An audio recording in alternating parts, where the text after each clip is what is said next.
आप सबका बहुत बहुत स्वागत है। मेरा नाम है आशीष वशिष्ठ। विश्व वायु गुणवत्ता रिपोर्ट के अनुसार दुनिया के सर्वाधिक प्रदूषित 100 शहरों में से 63 भारत में है। वायु प्रदूषण भारत के लिए गंभीर समस्या बन चुका है। इस समस्या के चलते हुए जहां आम नागरिकों का स्वास्थ्य बुरी तरह प्रभावित हो रहा है, वहीं अर्थव्यवस्था पर भी इसका बुरा असर पड़ रहा है। बड़े शहर ही नहीं, अब छोटे शहर और कस्बों तक वायु प्रदूषण का कहर हमें देखने को मिल रहा है।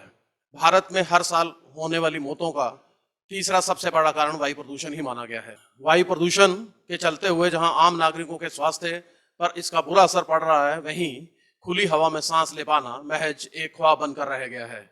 आइए इस रिपोर्ट के जरिए इस समस्या को जानने की कोशिश करते हैं। देश की राजधानी दिल्ली और प्रमुख महानगर कोलकाता दुनिया के सबसे अधिक प्रदूषित शहर है। भारत की वित्तीय राजधानी मुंबई का स्थान 14वां है।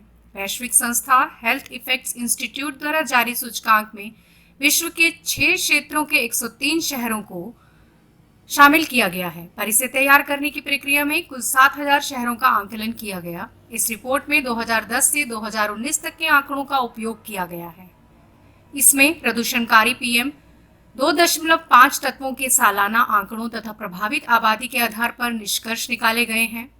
कई वर्षों से विभिन्न अध्ययनों में रेखांकित किया जा रहा है कि भारतीय शहरों की हवा दिन ब दिन जहरीली होती जा रही है। इस हालिया सर्वेक्षण में यह भी बताया गया है कि 2019 में दिल्ली में 29,900, कोलकाता में 21,380 और मुंबई में 16,020 लोगों की मौत का कारण वायु प्रदूषण था। विशेषज्ञों का कहना है कि भारतीय शहरों में 2020 में कुछ सुधार हुआ था, पर 2021 से फिर स्थिति बिगड़ने लगी है। कोरोना महामारी की रोकथाम के लिए लगाए गए लॉकडाउन और अन्य प्रतिबंध उस सुधार की मुख्य वजह थे। बीजिंग और अन्य कुछ शहरों में आबादी की उम्र बढ़ रही है। इस कारण प्रदूषण का असर भी अधिक है। हमें यह सुनिश्चित करना होगा कि प्रदूषण के कारण बीमारियों का बोझ ना बढ़े। प्रदूषण की समस्या केवल महानगरों तक सीमित नहीं है। पिछले साल प्रकाशित विश्व वायु गुणवत्ता रिपोर्ट में विभिन्न आधारों पर बताया गया था कि दुनिया के सबसे अधिक प्रदूषित 100 शहरों में 63 भारत में हैं। हमारे देश में किसी भी शहर में वायु गुणवत्ता विश्व स्वास्थ्य संगठनों के मानक के अनुरूप नहीं है। भारत में प्रदूषण का सबसे अधिक प्रभाव उत्तर भारत में है। भारत में होने वाली मौतों का तीसरा बड़ा कारण प्रदूषण है तथा इससे कई जानलेवा बीमारियां भी होती हैं। यदि वायु गुणवत्ता विश्व स्वास्थ्य संगठन के मानकों के अनुरूप हो जाए तो शहरों में रहने वाले लोगों की जीवन प्रत्याशा में 10 साल तक की बढ़ोतरी हो सकती है।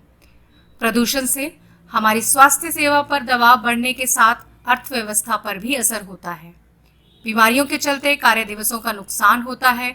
अनेक अध्ययन इंगित करते हैं कि हमें हर साल वायु प्रदूषण की वजह से 150 अरब डॉलर से अधिक की हानि उठानी पड़ती है।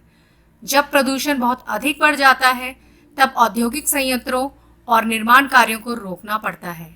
दिल्ली में तो वाहनों के संचालन को भी नियंत्रित करने जैसे उपाय हो चुके हैं। इनमें भी आर्थिक नुकसान होता है। वाहन उत्सर्जन, कोयले से चलने वाली ऊर्जा संयंत्र, औद्योगिक कचरा, निर्माण कार्य आदि के अलावा पराली और कूड़ा जलाने से भी यह समस्या विकराल हो रही है। यद्यपि स्वच्छ ऊर्जा में वृद्धि तथा प्रदूषण की रोकथाम के उपाय हो रहे हैं, पर इन प्रयासों की गति तेज करने की जरूरत है। वायु प्रदूषण से लड़ने और उसे नियंत्रित करने के लिए योजनाएं और कानूनों की देश में कोई कमी नहीं है। भारत सरकार राष्ट्रीय स्वच्छ वायु कार्यक्रम चला रही है, लेकिन सरकार के प्रयासों के साथ साथ आम नागरिकों का सहयोग भी बहुत जरूरी है। बिना जन सहयोग के इस समस्या पर काबू पाया जाना संभव दिखाई नहीं देता है। उम्मीद है आपको ये रिपोर्ट पसंद आई होगी।